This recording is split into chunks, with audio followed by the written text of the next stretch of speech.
Marami ang makikita niyong mga post sa iba't ibang platform ng mga social media na ang 5 sentimo na BSP ay binibili ng 500 pesos ang isang piraso. Okay?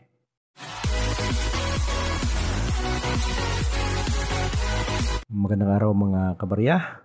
Magandang araw sa ating mga subscriber, sa ating mga followers, at sa ating mga viewers. Okay, welcome welcome dito sa OMG TV channel. At ang lahat ng mga barya dito sa BSP series ay pag-uusapan natin. So, unahin natin dito sa sentimo hanggang sa 10 piso. Makikita mo kasi sa mga post sa social media na marami ang bumibili. Meron niyang mga presyo na umabot na sa 15,000 ang isang piraso sa isang barya ng BSP series na kung titingnan mo ay hindi naman hard to find. So, totoo ba kaya ito? So, kaya natin pag-usapan itong mga kabarya, itong mga BSP series na mga barya. Kasi dito, marami ang hindi nakakaalam no, sa mga importante na mga barya. Yung sinasabi nating mga hard to find na yun lamang yung may presyong mahal. So, ang iba dito ay karamihan mga common na barya kaya nasa level ng pinakamababa na halaga ang presyo kung pag-usapan man natin yung kanyang value. Okay?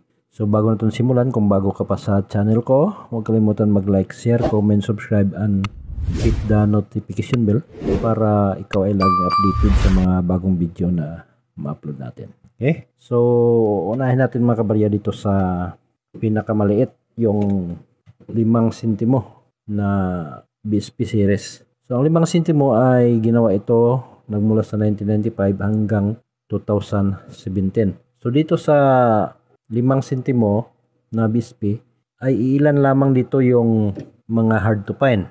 At yung iba naman ay semi-hard to find na mayroong halaga din at binibili din ng ating mga kolektor. Okay? So, ang una dito is 1996. Ito ay semi-hard to find. Meron siyang 30 pesos ang extremely fine. So, isang 5 sentimo na barya na hawak mo, napakaliit, bibilhin niya ng 30 pesos ang isang piraso. At ang pangalawa naman is itong 1997. So, pag meron siyang extremely fine, is binibili ito ng 22 pesos. So, pag almost uncirculated at saka uncirculated ay mahal na mga kabarya, no? Kasi ang 1997 ay hard to find. Okay? Next is 2003. Ang 2003 naman ay hard to find din. 1.8% yung kanyang frequency. Ito yung 2003 na smaller scrape on both sides. So, maliliit yung kanyang mga litra. So, basta hard to find, wala siyang presyo dito na nailagay kasi depende na yan sa offer ng mga kolektor. At ang sunod is 2006. Ito ay smaller scrape on both sides. So, pareho lang sa 2003. Ito naman siya ay hard to find, 1.1% yung kanyang frequency. 2007 na smaller scrape on overside, larger naman yung kanyang reverse. Ito yung 2007 na binibili, hard to find din. At ang pinaka mahirap hanapin dito mga kabarya is yung 2017, hard to find. Ito naman ay larger scrape on both side. Malaki ang mga litra, harap at likuran. Okay? So yan yung binibili natin sa mga 5 sentimo at ang 25 sentimo naman yung next na pag-uusapan natin. So, dito sa 25 sentimo naman ay mayroon itong non-magnetic at saka magnetic series. So, itong non-magnetic, kung titingnan natin dito, is lahat siya ay nasa common condition lamang kasi marami yung mga mintage. Dito sa magnetic, meron siyang maraming semi-hard to find at saka hard to find. So, ang unang semi-hard to find dito is yung 2003. Magnetic yan. At 2005, 1.2% lamang. Then hard to find ang 2006, 0.6%. Another na semi-hard to find is 2007. ito yung large ticks on overside, smaller ticks naman sa kanyang reverse side. So 2%, semi hard to find siya. At 2008 na 25 centimo is hard to find, 1.0 ang kanyang frequency. Then yung semi hard to find yung 2016, ngunit napakarami din ang maintenance nito. So ito lamang no, yung mga hard to find at saka semi hard to find dito sa 25 centimo na pwede mong maibenta. At yung iba na hindi natin nabanggit, yun ay mga common. Okay? So dito na tayo sa 1 piso. Yung ating 1 piso BSP ay mayroon naman siyang magnetic at saka non-magnetic. Nagmula sa 1995 to 2003, then 2003 to 2017. So dito tayo sa magnetic kasi dito sa magnetic marami ang hard to find.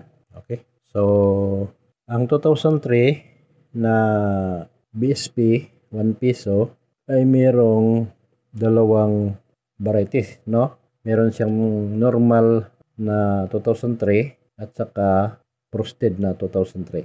So ang binibili dito is yung frosted na 2003 1 piso BSP. At ang mahal mga kabarya is yung 2005 na 1 piso BSP.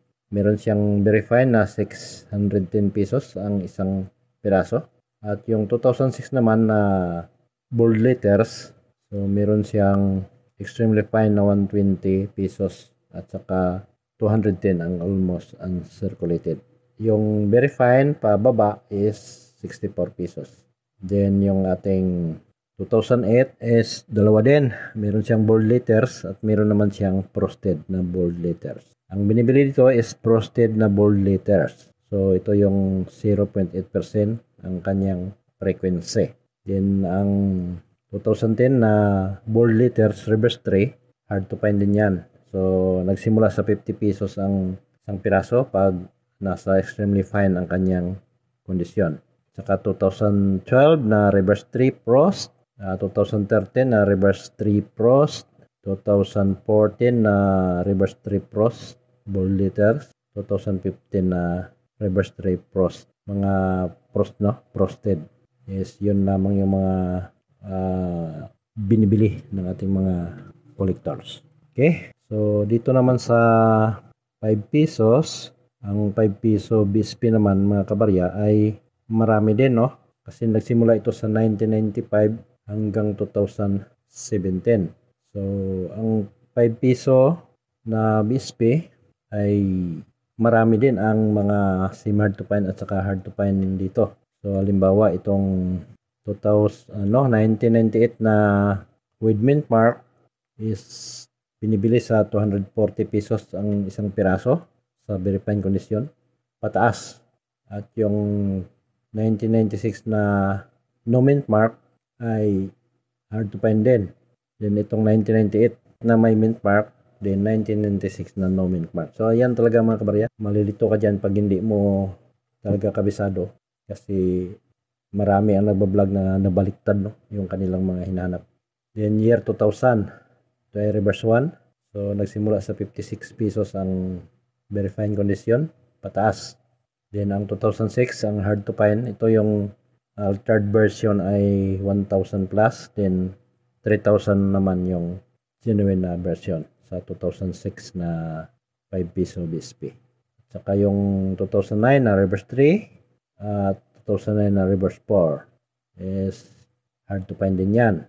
Then 2011 na reverse 3 at saka 2015 na reverse 2 and 2017 na reverse 3. So yung mga nabanggit natin na mga 5 pesos mga kabra, yun lamang yung mga may halaga. Yung iba dyan ay nasa piece value na lamang kasi common. Okay?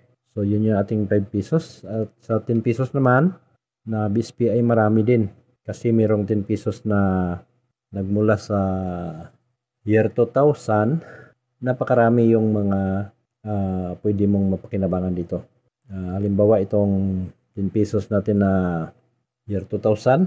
So similar to find yan. Pero binibili yan.